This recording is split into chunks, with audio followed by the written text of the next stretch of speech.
Bonjour à toutes et à tous dans cette nouvelle séance. Nous allons toujours continuer avec nos chapitres concernant la matière de marketing de base pour le semestre 3. Et cette séance-là, nous allons la consacrer au troisième chapitre qui va traiter le comportement des consommateurs. Alors, comme vous le savez tous, que le consommateur, tel qu'il soit, il adopte un certain comportement de consommation.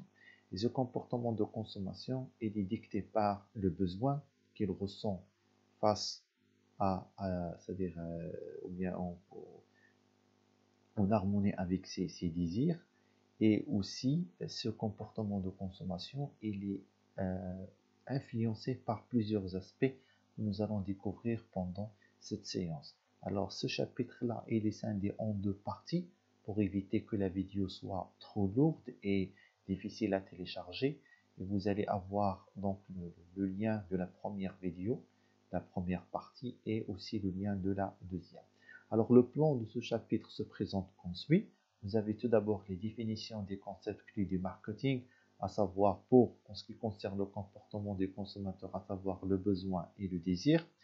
Par la suite, nous allons parler des facteurs explicatifs liés à l'environnement, qui expliquent le comportement de consommateurs, et aussi les facteurs explicatifs liés à l'individu lui-même, qui vont nous permettre donc de comprendre un individu et la manière avec laquelle il consomme.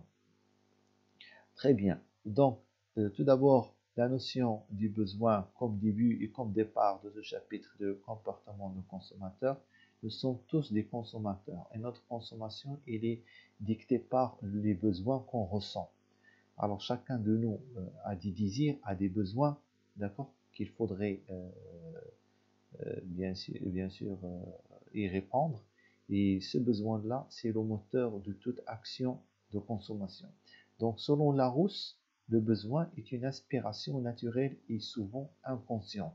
C'est-à-dire quelque chose qui est là, qui se trouve chez vous, euh, qui, naît, euh, qui est naissante, on est né avec des besoins et que nous ne contrôlons pas. C'est pour cela dans la définition, ils ont stipulé pourquoi il est souvent inconscient, c'est-à-dire il vient de l'inconscient, il ne vient pas du conscient. Selon Kotler, et c'est un spécialiste en marketing, un besoin naît d'un sentiment de manque, c'est-à-dire il y a un manque. Vous avez un manque, donc il y a un besoin. Éprouvé à l'écart d'une satisfaction générale liée à la condition humaine. La structure d'un être humain, elle est faite de telle sorte à ce qu'il ressent plusieurs besoins. Donc le besoin est un sentiment de manque, une caractéristique d'une insatisfaction. Manger, porter des vêtements, se vêtir, s'abriter, chercher à être aimé, ce sont tous des besoins que nous ressentons chaque jour. Il n'est pas créé par la société ou le marketing. Le besoin, il est né, c'est la nature d'un être humain. Il est inhérent à la nature humaine. Lorsque l'individu éprouve un besoin, il associe la satisfaction de ce besoin à la possession d'un produit ou d'un service. Donc tout ce que nous achetons comme produit ou comme service, il est, il est considéré comme étant une réponse à un besoin que nous sommes en train de ressentir. Donc le besoin, vous avez la faim, par exemple j'ai faim, donc les désirs, je veux manger peut-être un gâteau, peut-être un sandwich, peut-être un repas. Donc là, ça dépend des cas. Donc il y a la différence entre le besoin et les désirs. Donc les désirs sont conditionnés par les besoins que vous ressentez. Euh, Toujours avec quelques définitions. Donc les caractères des besoins, les caractéristiques des besoins. Donc tout d'abord, il est inné. D'accord? C'est-à-dire quelque chose qui est naturel, qui se trouve chez nous, dans la nature humaine. Par exemple, la faim, la soif. On a besoin de manger, on a besoin de boire. On ne peut pas s'en passer de ces deux éléments-là. On ne peut pas s'en passer. Donc ces besoins-là, ils doivent être satisfaits. Sinon, vous allez mourir. Si vous ne mangez pas ou vous ne buvez pas de l'eau, vous allez mourir. Donc c'est un besoin qui est inné, c'est-à-dire il est né avec nous. On le ressent d'une manière naturelle. Le besoin est acquis. Exemple, appartenance à un groupe social. Donc le besoin est acquis. Ça veut dire quoi? Ça veut dire qu'on peut l'acquérir, on peut l'avoir. afin donc de le satisfaire. Les besoins, ils évoluent. Ils évoluent. Aujourd'hui, vous avez un smartphone ou un ordinateur d'une certaine caractéristique. Demain, s'il y a une nouveauté, vous allez vouloir avoir le nouveau produit. Donc, c'est un besoin qui évolue. Les besoins varient selon la culture. Par exemple, nous consommons du pain. Les Asiatiques ne consomment pas le pain, ils consomment le riz. Vous voyez, donc c'est le même besoin pour manger, mais ce produit qui est le pain, il n'est pas consommé largement comme chez nous dans la culture asiatique, à titre d'exemple.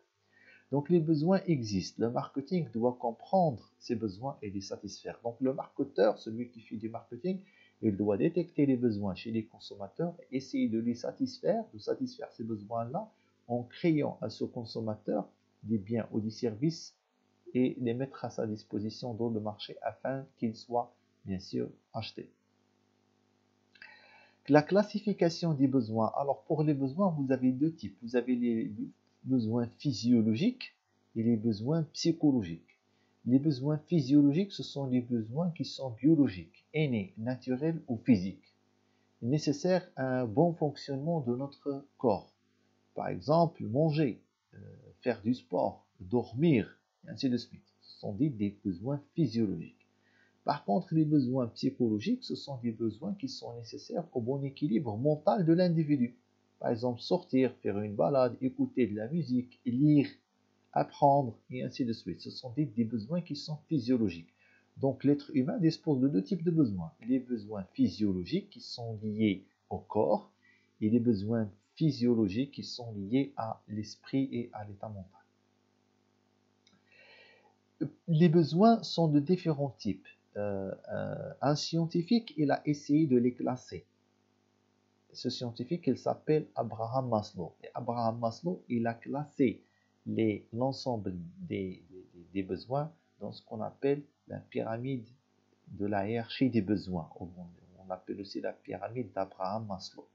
Donc, cette hiérarchie des besoins, cette pyramide, bien sûr, est constituée de plusieurs niveaux. Donc, Abraham Maslow, il a pris donc une pyramide et il a mis les besoins d'ordre nécessaires dans la base de la pyramide et les besoins d'ordre supérieur dans le sommet de la pyramide.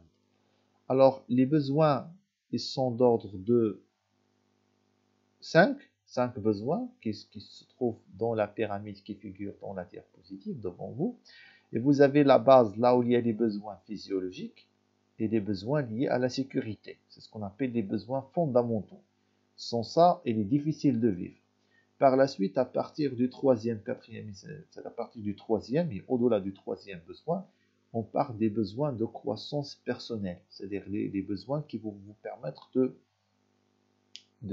c'est-à-dire d'évoluer dans votre environnement. Alors, les besoins qui se trouvent dans la base de la pyramide sont essentiels à la vie. Et Abraham Maslow vous dit que vous ne pouvez pas passer à un niveau supérieur, c'est-à-dire satisfaire un besoin d'ordre supérieur tant que vous n'avez pas satisfait un besoin d'ordre inférieur. Alors commençons par c'est-à-dire à expliquer les différents besoins figurant sur cette pyramide. Alors la première des choses, il a mis les besoins physiologiques, manger, dormir, mettre des vêtements, c'est le premier besoin à satisfaire. Une fois que vous avez satisfait les besoins physiologiques, vous passez aux besoins liés à la sécurité. On a tous besoin de se sentir en sécurité. Là, par exemple, chez nous, là, chez vous, dans votre maison, ou bien si vous êtes avec vos proches et tout, vous sentez c'est-à-dire en sécurité. Si on ne se sent pas en sécurité, par exemple dans des pays là où il y a la guerre, il est difficile de satisfaire les besoins d'ordre supérieur tant que vous n'avez pas satisfait les besoins d'ordre inférieur qui est la sécurité. Par exemple, je ne peux pas partir étudier alors que nous sommes en guerre. Je ne me sens pas en sécurité. Peut-être que je vais sortir et je vais être tué par, c'est-à-dire un bombardement, quelque chose de ce genre. Donc, le besoin lié à la sécurité, il est le deuxième besoin nécessaire et primordial pour tout individu. Par la suite, une fois que vous avez satisfait les besoins de sécurité, vous passez au troisième niveau, un niveau supérieur, qui est les besoins liés à l'appartenance et à l'amour.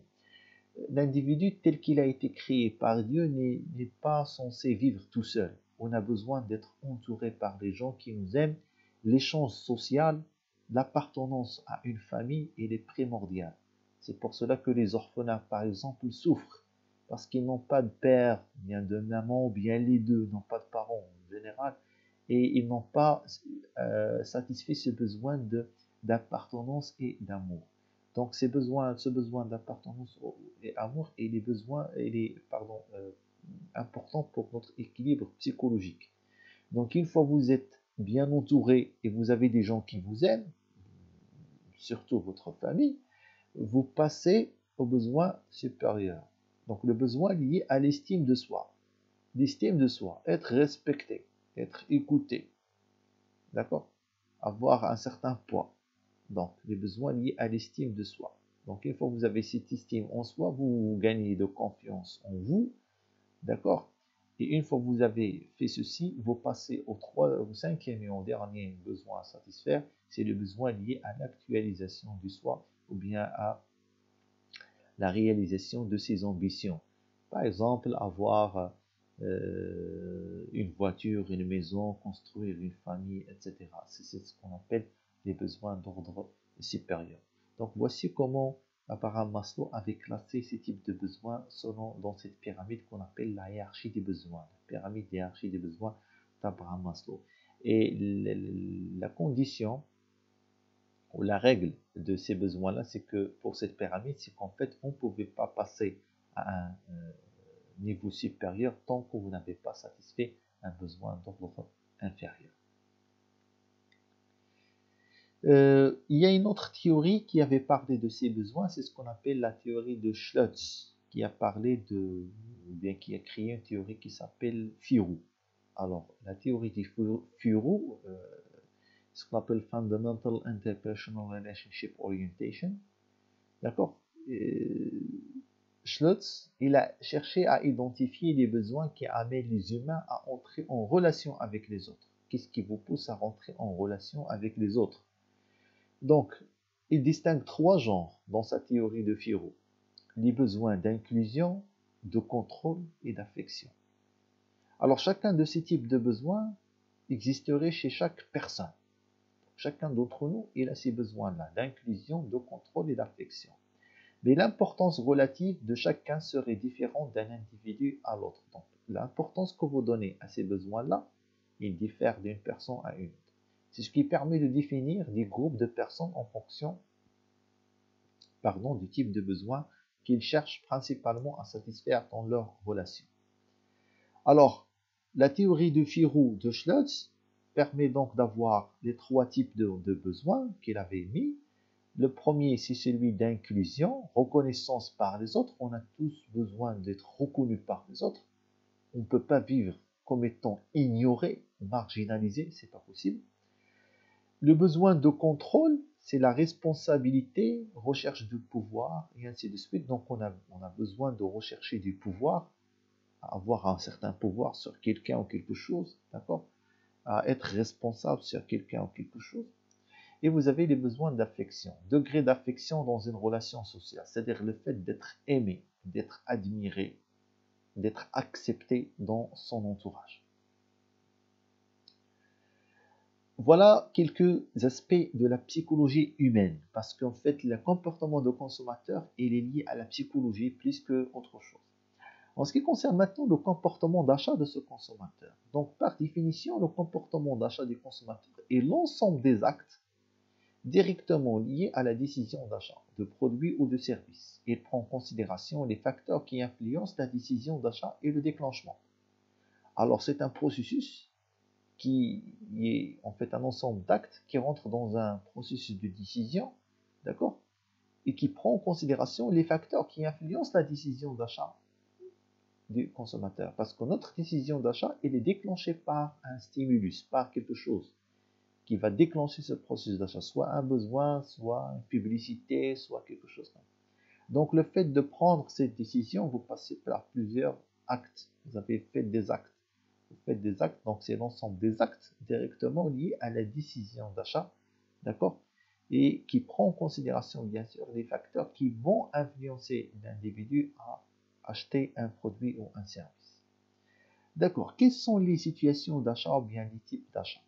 Alors, vous avez 4 types: l'achat routinier, l'achat de diversité, l'achat réduisant une dissonance et l'achat complexe.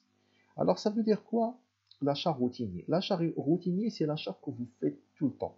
Vous achetez des biscuits, bonbons, du lait, du pain, c'est pas, peut-être des chocolats, des choses que vous consommez chaque jour, des jus, des limonades, etc. Tout ce que nous consommons chaque jour, on l'achète chaque jour, c'est ce qu'on appelle l'achat routinier.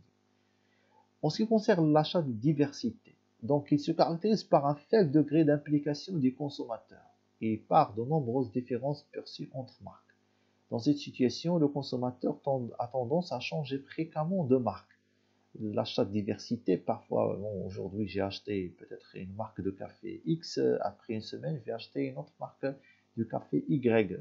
Je suis complètement indifférent par rapport aux marques, par rapport c'est-à-dire aux marques des produits et des services. Moi, ce qui m'intéresse, c'est plutôt le produit en lui-même. Je m'en fous par rapport aux marques, etc., aux choix. Donc, les cafés, les jus, les fromages et tout ce qu'on achète, on prend et puis c'est tout. On ne se casse pas la tête avec la marque X ou Y, etc. Ce qu'on appelle l'achat de diversité. Par la suite, vous avez ce qu'on appelle l'achat réduisant une dissonance. Donc, c'est un achat où un consommateur impliqué perçoit peu de différence entre les marques. Il est sensible au prix de vente et à la disponibilité. Donc, on cherche un produit selon le prix de vente et la disponibilité. J'achète le plus disponible et le moins cher. Donc, après effectuer l'achat, le consommateur cherche à justifier la pertinence de son achat. Il cherche toujours à justifier. Je l'ai acheté parce que c'était une bonne affaire. C'est parce que c'était le meilleur, le prix le plus bas. Parce que c'était peut-être le produit le plus disponible, et ainsi de suite. À côté, vous avez un quatrième type d'achat qu'on appelle l'achat complexe. Alors l'achat complexe, c'est l'achat qui vous implique en termes de temps et en termes d'argent. Par exemple, si je veux acheter une voiture, ou bien un ordinateur, ou bien un smartphone, ou bien un appartement ou une maison, ça me demande énormément de temps pour chercher les différentes éventualités et les différentes comparer entre les différentes offres sur le marché, évaluer les prix et par la suite prendre la décision d'achat. Et cet achat-là, on l'appelle aussi l'achat complexe ou bien on l'appelle l'achat réfléchi parce que vous devez réfléchir énormément avant de prendre la décision. Vous n'achetez pas un smartphone chaque jour. Non, pour acheter le smartphone ou l'ordinateur, il faut réfléchir et faire le tour du marché, évaluer entre les différentes qualités, les différentes marques existantes, les différents prix, comparer entre les prix et votre pouvoir d'achat. Est-ce que vous avez les moyens, vous n'avez pas les moyens, qu'est-ce que vous pouvez acheter, qu'est-ce que vous ne pouvez pas acheter, quelles sont les caractéristiques que vous pouvez vous offrir, et ainsi de suite. Et par la suite, vous passez à l'acte d'achat après une longue période de réflexion et de comparaison entre les différentes offres. C'est pour cela qu'on appelle l'achat complexe ou bien l'achat réfléchi. Donc voici un ensemble donc, des modèles de situations d'achat et c'est-à-dire un modèle de comparaison entre les différentes donc, catégories d'achat. Donc vous avez l'achat routinier, l'achat réfléchi et l'achat spécialisé. Alors, des exemples, par exemple, l'achat courant, vous avez l'alimentation, tout ce que nous achetons, le fromage, du beurre, de la confiture, et ainsi de suite, le pain, le lait, le thé, tout ce que nous consommons quotidiennement. Le temps qui est consacré à cet achat, elle est très faible. Très faible. Pourquoi? Parce que vous allez partir chez le détaillant, vous allez prendre le produit, ou bien lui demander de vous donner le produit, vous payez et vous quittez. Vous n'allez pas vraiment trop réfléchir pour le choix d'un produit par rapport à un autre. La fréquence d'achat, elle est forte parce que c'est un achat routinier courant. Vous achetez chaque jour. J'achète chaque jour du pain. Donc là, la fréquence d'achat, elle est forte. La prise en considération du prix dans le processus d'achat, elle est faible. Je ne vais pas vraiment me casser la tête à faire le choix par rapport au prix, parce que c'est des choses que j'achète chaque jour. Le rôle de la paie élevé, c'est ce qu'on appelle les publicités sur les lieux de vente. Et le rôle du distributeur, et le rôle du distributeur. Alors, pour tout d'abord, le rôle de la publicité sur le lieu de vente, elle est très forte. Si vous allez à Marjan, à titre d'exemple, pour acheter, par exemple, faire des courses et vous voulez prendre du fromage, si vous trouvez qu'il y a un stand, là on vous dit voilà, il y a une promotion par rapport à une marque, vous allez la prendre directement. Ce stand que vous trouvez près du rayon, c'est ce qu'on appelle la publicité sur le lieu de vente. Parce que ces gens-là, ils sont là où ils sont, pour vous convaincre à acheter. Donc ils font de la publicité, ils essayent de vous convaincre. Donc automatiquement, ils peuvent vous faire changer d'avis pour acheter une marque Y au détriment d'une marque X. Donc l'influence ou bien du rôle de la publicité sur les lieux de vente en ce qui concerne l'achat courant, elle est très forte. Par contre, le rôle du distributeur, c'est-à-dire la distribution, elle est faible. D'accord? Elle est faible. Le rôle, il est faible. Le type de bien, là, c'est un bien banal. Lorsque vous dites un biscuit, ou bien du thé, ou bien du café, ou bien lorsque vous dites du pain, ou du beurre, ou du fromage, c'est un bien qui est banal. C'est quelque chose que nous consommons quotidiennement. En ce qui concerne l'achat réfléchi, vous avez par exemple les meubles, hein, les appartements, les maisons, d'accord, ce sont des achats qui sont en quelque sorte qui nécessitent énormément d'argent, une implication de la part du consommateur parce que ça nécessite beaucoup de moyens et ça nécessite une longue réflexion avant de la prise de décision. Alors le temps consacré pour cet achat, il est élevé. La fréquence d'achat, elle est faible parce que j'achète pas un smartphone chaque jour, un ordinateur chaque jour, c'est pas possible. Le prix, la considération du prix dans la décision d'achat, elle est élevée parce que je vais payer vraiment une grande somme d'argent, donc je dois vraiment faire attention au prix. Le rôle de la publicité sur le lieu de vente, il est moyenne, on ne peut pas dire qu'il n'influence pas ou qu'il n'influence beaucoup, donc son influence, elle est moyenne. Et le rôle du distributeur est très élevé. Pourquoi? Parce qu'en fait, si je veux acheter, par exemple, une voiture, ici à Agadir, par exemple, peut-être que la marque de la voiture, le concessionnaire n'est pas présent sur Agadir. Donc, je vais me contenter de ce qui se trouve sur le marché. Pourquoi? Parce que le réseau de distribution de cette marque peut-être n'arrive pas jusqu'à Agadir. C'est un exemple. Donc, le rôle de distributeur joue un rôle primordial qui est pris en considération en ce qui concerne l'achat réfléchi par les consommateurs. Le type de bien, c'est ce qu'on appelle un bien anormal. Alors un bien anormal est un bien dont l'achat et la consommation sont exceptionnels. Par exemple, les biens de luxe et les biens d'équipement. Donc l'achat est exceptionnel. C'est quelque chose que vous ne faites pas chaque jour. À côté, vous avez l'achat spécialisé. Normalement, lorsque vous achetez des biens qui sont spécifiques, comme par exemple s'ils ont mis automobile à titre d'exemple, donc le temps consacré est très élevé. La fréquence d'achat elle est faible, le prix la prise en considération du prix donc il est très élevé. Le rôle de la publicité sur le lieu de vente il est faible parce que vous ne pouvez pas vous convaincre facilement.